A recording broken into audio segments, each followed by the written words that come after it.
Welcome back to the channel. Ahoy. This is going to be our September wrap-up. So, you've read 20 books. I've read 11, so might be a chunky video. Just a little bit. So she's going to go 2, I'm going to go 1. Yeah, okay. I'm going to start with I read Fair Game by Patricia Briggs, which is book 3 in the Alpha and Omega series. And this one, the premise, they all run together a little bit. Oh yeah, there's a group of, are they not wolves? People? No, they're human beings. There's a group of people who are kidnapping fae, I believe. Or like older women. It's a lot, like they're serial killers, so they're... Yeah, they're kidnapping and torturing women. Not just women. Not just women? No. Oh, that's right. Yeah, okay, I read all these right back to back, so I apologize. Sarah, do you want to just tell them what it's about? Okay, so in Fair Game, Anna and Charles are helping the FBI and Cantrip hunt serial killers who have been, doing their thing since the 70s. It started with humans that they felt were invading America, and then it moved on to fae, and now werewolves. Yeah, and the people they're kidnapping they refer to as Fair Game, what they think is fair game. So that's where the title comes from. I gave it 4 stars because I love Alpha and Omega. I had a really good time with this, despite the fact that it was obviously upsetting what they were doing to these people. Yeah. But I liked this a lot. And then the other book, I read a Spindle Code novella called Lord Dashwood Missed Out. I gave it 2 stars. It was really boring, unmemorable. What was it called? Lord Dashwood Missed Out. Okay. It was just like, the plot is just 2 people who have known each other for their whole lives, and for reasons they can't be together, but then they do get together and they get married. It was really boring. It was really short. Alright, so the first book I read this month was the Wallflower Wager by... What's her name? Dare. Tessa Dare, yeah. By Tessa Dare. I gave it 3 stars. I thought it was okay. Like, I enjoy the premise of the main character. She's a woman who likes animals, so she rescues animals a lot. However, as someone who also likes animals, do your research. I thought you'd like that book more. The hedgehog was over 10. Hedgehogs lived to be about 4 or 5. I had a rat that lived to be 5 years, and he also wore a superhero cape and used to cook me waffles. Sure he did, Mom. Yeah, in case you're wondering where that came from, as people who own rats, when we try to help other people who are getting rats for the first time, they always are just like, well, I used to have rats, and they lived like 5 years. No, they didn't. I would literally kill any human on the planet, if I could get either of my rats to live 4 years. You don't have a 5-year-old rat. Like, he was completely by himself and riddled with tumors, but he lived to be No, he didn't. I've heard that story. Like, a person who I know literally said, oh yeah, I had a rat who was like 5 or 6 and he had a ton of tumors, but it's like, no, he didn't. And you also suck if you let your rat have a bunch of tumors. Anyway. Yeah. Moving on. Y'all didn't need that. Me? Yeah. I read The Push by Ashley Audrain, and it started promising. The premise is a woman and her husband are in a super happy relationship. And then they decide to have a kid, and she's evil for some reason. And this is another situation in which, like, the dad does not believe the mom for some reason, and it's really doing because the kid is obsessed with her dad, like they always are in these stories, and the kid does weird. Yeah, the little girl does awful things, and the mom tells the dad, and he's like, I just don't believe you. Like, you don't believe your wife over your daughter? Okay. And it's like they always don't believe the idea that their perfect child who's great with them could maybe be like a secret snot-nosed brat. Have you ever met a child? Even the ones that I personally love, if they were sweet to me and someone said, oh my god, they're mean to me, I would believe them because I know how kids are. And then the book I read, I had 3 stars. It was fine. The ending was pretty anticlimactic. I thought it was stupid. Not worse than Baby Teeth. If you're going to read this or Baby Teeth, read this one. Because it was slightly better done. It was ambiguous in an ending. And I did like it a little bit, but I also kind of hate ambiguous endings. Because it's like when you're ending something, just end it. Don't. Why do you gotta get that way about it? And anyway, in the book I read after that, Dead Heat, the 4th book in Alpha and Omega by Patricia Briggs. I only gave this one 3, I guess 3.5. There was just a lot of horse stuff in it. Okay, spoiler for later. This is also on my wrap up. And yeah, there is a lot of horse stuff in it, and it's like mostly not fun horse stuff. Do you want to say the plot? Yeah, so should we do this one at the same time? Yeah, we can do this one at the same time. I'll just have to remember. This is the last. I finished this morning. Oh. But anyway, so Anna and Charles are going to Arizona because it's Anna's birthday, I believe, and Charles wants to both get her a birthday present and see an old friend of his that he hasn't seen for 20 years, but who he knows is dying, and he's having trouble coming to terms with that. And when they get there, the daughter-in-law to his old friend has been attacked by Fae, and they're trying to compel her to kill her children. So they're trying to figure out how to find this Fae and stop them. What did you give it? I gave it 4 stars. There's just a lot of horse stuff. There's a lot. It's not fun horse stuff. Like, again, I love animals, but it's like a lot of horse shows and they're like racing and stuff, aren't they? Yeah, I mean, I'm sure that a horse can race and not be abused, but I have weird feelings about like animal shows and stuff. Like, this I know hasn't been read. No, it hasn't. Like, I know in the rat community, a lot of breeders in, like, the UK enjoy going to rat shows because it helps them learn what they need to improve on their line and stuff, but I just feel like it's a lot of stress for an animal that maybe doesn't like it. Mm-hmm. So. Next, I read Burn Bright, which is the 5th book in Alpha and Omega. I love this cover. It's probably my favorite of all of Patricia Briggs' covers. Second only to... Yeah, I was about to say. I love Fire Touch, but this cover is absolutely stunning. Would you like to say what the plot is for me? Okay, I don't know how to say this plot without spoiling. Really... Okay, so we won't... Yeah, I just remember that. The yellow flower should have reminded me. It's very spoilery, so we can't really talk much about it. This is book 5 in a 6 so far book series, so we absolutely can't talk about it, and I can't talk about the plot of my next book, which is Wild Sign, which is the 6th and newest book. I haven't read it yet. If you want me to take this copy off your hands... No. I also love this cover. Okay, the plot, I'll say... It involves heavily one of the characters, one of the side characters, delving into like their history. And it's, if you like this character, you'd probably have the same feelings I do, which is like excited that they're getting fleshed out, and also just like that's what you chose to do. Okay. I don't know. It's not terrible. It's very predictable. Okay. I did like this. I gave this 5 stars, and I gave this 4 stars. All right. So my next book is Twice Bitten by Chloe Neal. So this is the 3rd book. I know it's called Twice Bitten, but it's the 3rd book in the Chicagoland Vampire series. Can I get the glare? There we go. There we go. It's it was fine. Like, I gave it 3 stars. The last year when I reread some of these books, I had so much fun with it. I thought they were so good and fun. And this year, I'm just not connecting with them very much. I don't know why. In this one, Merritt is trying to find... Well, it's like the initial premise is that she's trying to find someone who is starting vampire raves, which is where vampires go and bite humans at a party, I guess. I love doing that. It quickly delves into more politics with the shifters. And again, it was fine. 3 stars. I'm sorry, I know you love those. Yeah, I'm worried. I have a rat named Merritt. I can't get rid of those. It could just be that, like, you're in a mood because it's been a stressful few weeks. It's been, like, very stressful. Like, we're fine, and, like, the animals are fine, other than our older girls, which they're fine, but old. So everything's fine. Mm-hmm. It's just been a long couple weeks. Anyway, my next read, Moon Called, #1 in, what is the series? Is it just Mercy Thompson? Yeah, that's series. The Mercy Thompson series. The premise is, it feels like it's a lot of, like, getting you caught up to who they are. Mercy is a coyote, not shifter, walker. What do they call it? Walker? Walker. Skinwalker? Do you want to do it? I can do it. You're better at it. Okay. These are her favorites, so I feel like I shouldn't be doing it. Alright, so in this book, you're introduced to Mercy and the Columbia Basin Pack, which is her neighbors. You just know the name off the top of your head. Hell yeah, I do.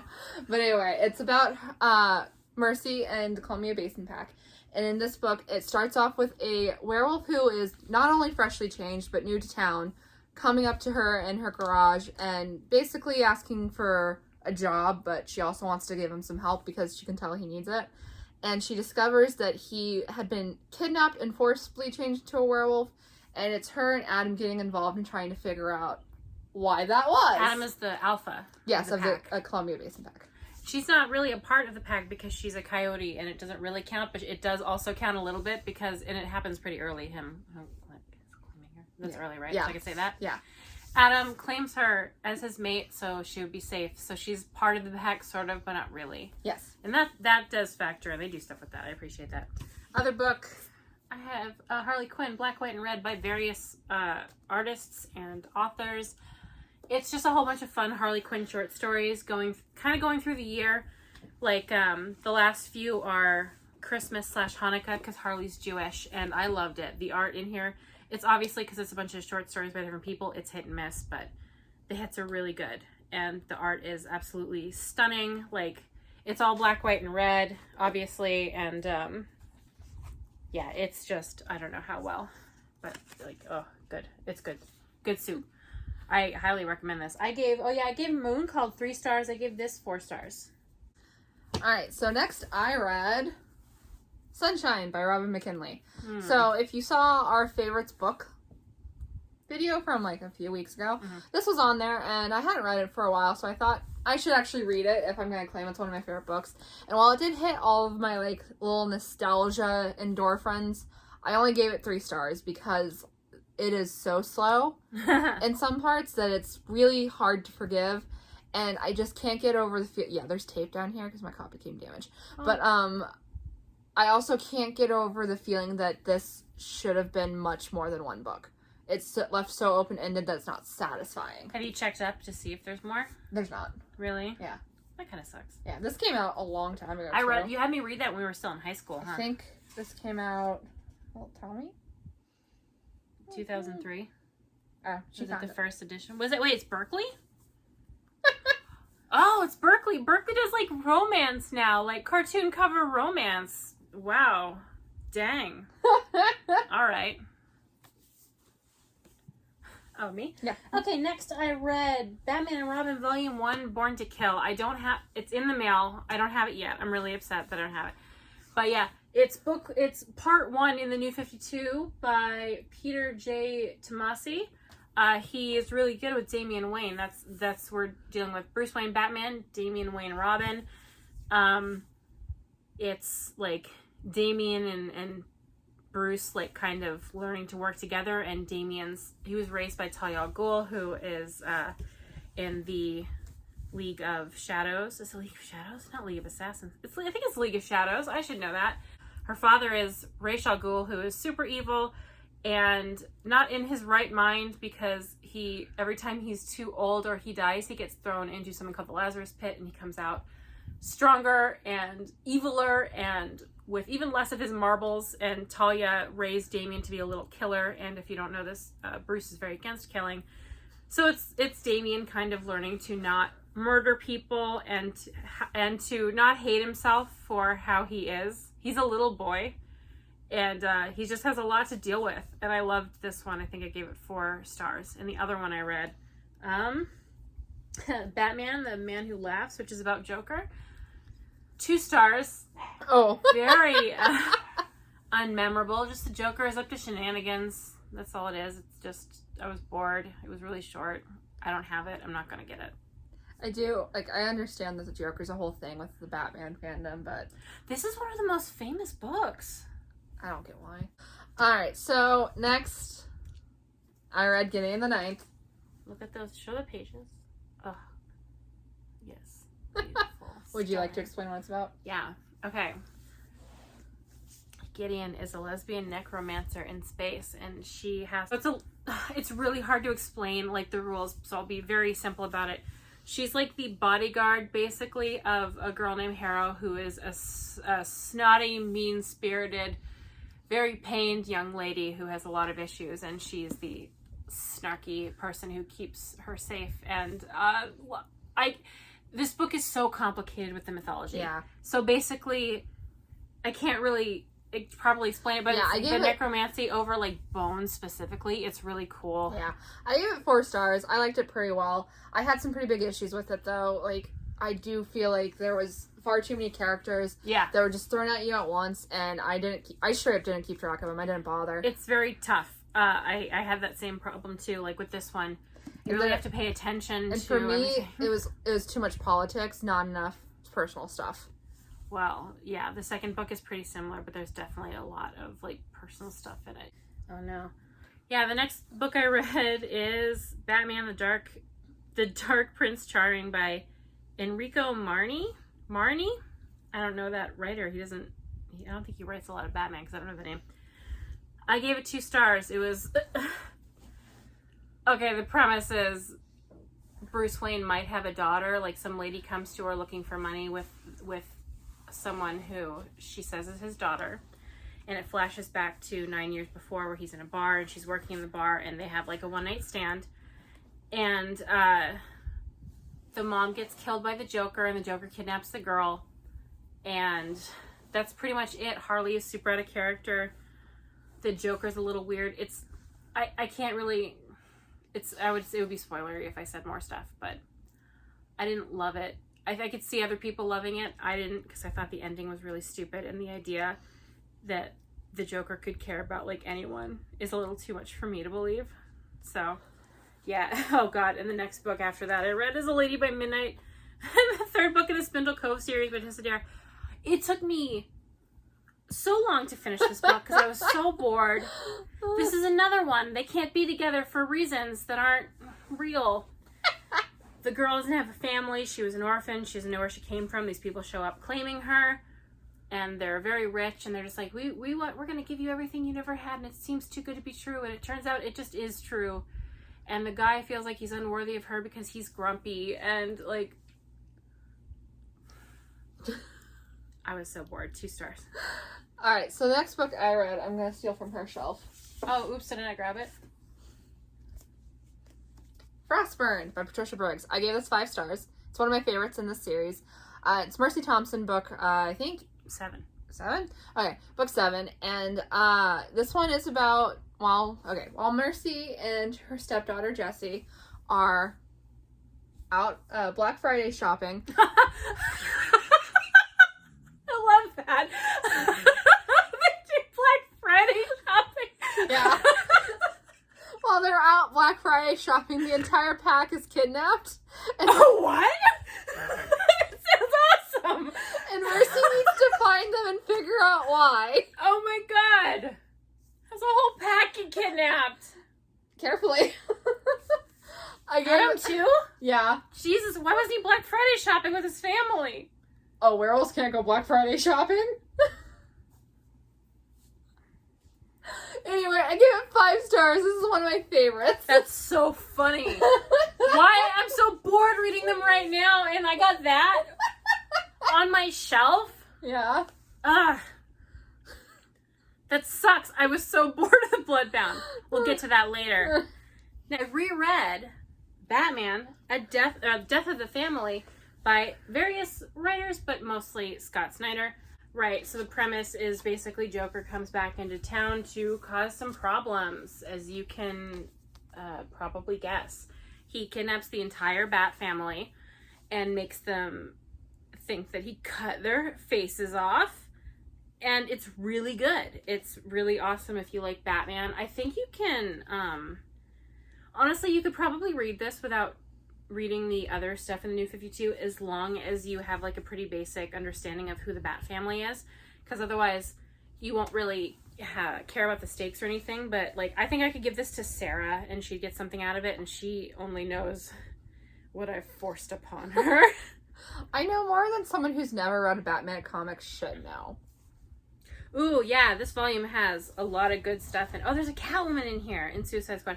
I didn't read it like this. I read it digitally, but yeah, highly recommend my Batman. Oh, next I read Batman and Robin Volume 2, Pearl. Also very good. I don't quite remember the exact premise of that because I read a whole bunch of stuff. I don't remember the exact premise other than Robin is trying to prove himself as a good Robin. He wants to prove himself to himself and his father and the other Robins. And he kind of attacks them, saying that he's going to beat them at something they're good at just to hurt them, and he's kind of just learning to accept that he already got the job and he doesn't need to be like this. I gave that one 3.5 stars. All right, next I read Hang the Moon by, Alexandria Bellafour, I think is her name. I gave it 3 stars. So I read Written in the Stars last month, and I loved it. I gave it 5 stars. I bought the book. I adored it. The next one was not as fun. Oh no! Oh yeah, because of the thing. The way, you know that contrived ending romances do to break them up for 20 pages before they get together? It pissed me off so much that it knocked it down to 3 stars. So, and in that one, I don't remember their names, but probably something like Kyle and. But yeah, it's a romance. Romance things happen. The first one was good though. Yeah, the first one was good, and I think the third one will be good too because that one's gay. It is gay. Next, I read The Heart Principle. Sarah moved out. Anyway, I read Kiss Quotient. No, oh no, that's not what it is. It's book 3 of the Kiss Quotient. I read The Heart Principle by Helen Huang, and the premise is Anna's a violinist with imposter syndrome, and she has a terrible family, and she finds out. Oh no, Sarah read this too. I should wait for her, but I'm not going to. She finds out that her father had a stroke and she has to take care of him, which is the main plot of the book. But it starts off with Anna's boyfriend, her long-term boyfriend, saying that he wants an open relationship so they can make sure that they are right for each other, because basically he just wants to sleep with other people. He's like, well, you can too, but you're not going to. So she goes off and wants to have a one-night stand, and she meets Kwan, who is a motorcycle riding tattooed person. And he's got some insecurities. He's also, I don't know, it's not imposter syndrome, but he has a very successful business and he just doesn't feel like he's appreciated or that he is necessarily that important. He feels insecure because he was ill and he's trying to kind of get over that, and it's him and Anna getting to know each other, and I gave it high 3.75 maybe. Is everyone okay? I got a pie the size of your pillow. Why? It was $6. Okay. I'm leaving that in. Yeah, please do. What kind of pie? Pumpkin. My next book. Bloodbound by Mercy. Not by Mercy. It'd be funny if Mercy wrote these herself. I read Bloodbound by Patricia Briggs, which is book 2 in the Mercy Thompson series. So in this book, Mercy is dealing with a vampire who is possessed by a demon. That's true. Mm-hmm. I think I gave it 3 stars. I'm still pretty bored in the series. I want to get to the Black Friday one. Really bad. It sucks because I know they're going to get better and I'm just trekking along. This is in perfect condition. Do you want this? This is my coffee. What'd you read? Next, I read The Turn by Kim Harrison. Did you like it? I gave it 1 star. Did you like it? I gave it 1 star. So in this book, it's a prequel to The Hollows. If you don't know what The Hollows is about, it's an urban fantasy series. Urban fantasy things happen in it. And basically the premise of this book is explaining how all the supernatural creatures came out to humanity. And because it's a prequel, it is laden with all the bullshit that prequels do. And the dust jacket feels gross. Yeah, it totally does. Like, I feel like... It feels like that styrofoam stuff. Oh, can I get the light to catch it? There's no way. But it's like that weird, if you like pressed your fingernail into it, it's like it would leave an impression, like that kind of thing. You know what I mean? I've talked at length about this book in one of our vlogs, so if you want more details... If you want to see real pain in someone's eyes. Anyway, I read The Wicked Deep by Shay Earnshaw. I've had this book on my shelf for 3 whole years. And it's gorgeous. I love this, and I love underneath the dust jacket. Stunning. She's beautiful. Yeah, and the premise is a worse hocus pocus where 3 teenage girls a long time ago came to an island and had lots of sex with people and were murdered because everyone thought they were witches because they were beguiling the men. And I hated this book. I will say, content warning? I don't know if you can hear that. That's just someone coming in and out of the garage. content warning for, what is it called? Sexual assault? Sexual assault by deception. Yeah. Because, and I will say this, so spoilers, a person is in the body of a teenage girl and has sex with a boy. So the boy thinks that she's someone else, and the girl is unconscious somewhere in her own brain while her body's being used. And no one acted like that was a problem. And I was so angry. I think I gave this one. I gave it 2. I'm changing that. I gave it 1 star. 1 star. Do not recommend. Do not put sexual assault, especially with teenagers, and then don't even say that it's sexual assault. How dare you? All right, next I read The Good, the Bad, and the Undead by Kim Harrison. This is a lot better than The Turn. It's still problematic as all hell. I love it though. That's a crisp copy. Yeah. So in this book, Rachel is looking for a witch killer. And she's a witch. Yes. I give it 4 stars. If you don't like troublesome characters, if you don't like problematic plots and subplots, don't read this. Isn't it 2005 era problematic? If we say that, will people understand what that means? 2000, right? 2008. Oh, okay. The hardcover came out in 2008. So 2005 probably. Yeah, probably something So it's like just like that era of problematic where it's like, it'll probably make you cringe, but it doesn't, I don't know if it's necessarily like atrocious. Mm-hmm. Next I read Winterwood, which is the spiritual sequel, kind of spin-offy. Like they did the same kind of thing with the covers for this one. Also less pretty, but it has, again, and the foil's already coming off, which isn't my problem because I'm not keeping these. I read this and I can't remember what the plot is other than she's like a walker in the woods. So I'm going to read the back. Right, okay. Something surrounding the woods of Furhaven. And that's all I'm going to read. She's like some kind of creature from the woods and then people go missing from a camp. It's very unmemorable. Like, I think I'll forget about this book very soon. I have never heard anyone talking about. A lot of people talked about Wicked Deep. Not a lot of them liked it. I have never heard anyone talk about this, and I don't know what else this author's putting out. I'm hoping something different because the writing wasn't terrible, but it was very boring. I'm sorry, Erin. Next, I read Hard Bitten by Chloe Neal, which is the 4th in the Chicagoland Vampire series. In this one, she's actually going to find the person who's doing the vampire raids. This, honestly, I don't know. I gave it 3 stars. It was very boring still. I don't really have a lot to say about it. Like, that's one of the things I struggle with 3-star books is I just don't have a lot to say. Yeah, I do a lot of 3s. If I love a book, I can talk about it. If I hate a book, I can talk about it. If I thought it was okay, I don't really have much to say. So, also, like, I will say that a big, like, series turning point happens at the end of this one, and I just... Can I guess what it is? Yeah. Does everyone find out that there's vampires? No, everyone knows already. Oh. Yeah. Okay. I just didn't care. Okay. And then I read Batman Battle for the Cowl by Tony S. Daniel, who, he does he's a frequent Batman writer, I believe, or DC at least. I haven't read any of his other stuff, but the premise of this, I guess it's not really a spoil. It's hard with, okay. Sort of spoilery.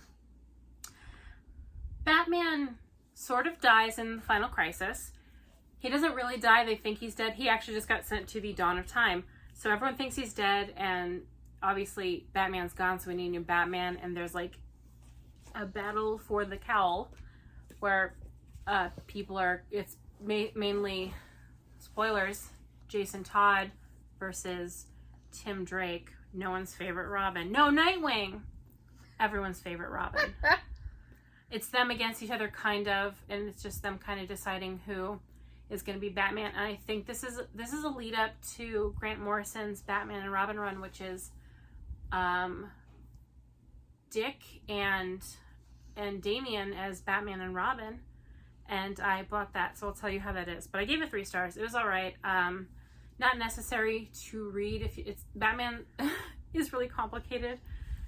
So yeah, I guess it's part of a very big puzzle in which if you have missing pieces, sometimes you're lost and sometimes you're fine. But anyway, and the final book I read was White Smoke by Tiffany D. Jackson.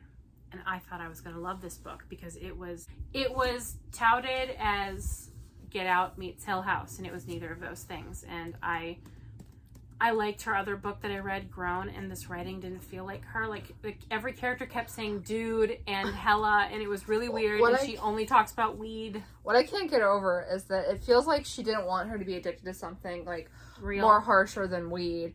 So but like her being a junkie is integral to the plot. They call her a junkie all the time. Tons of people call her a junkie, and it's like, dude, it's that's pot. That's not the correct word.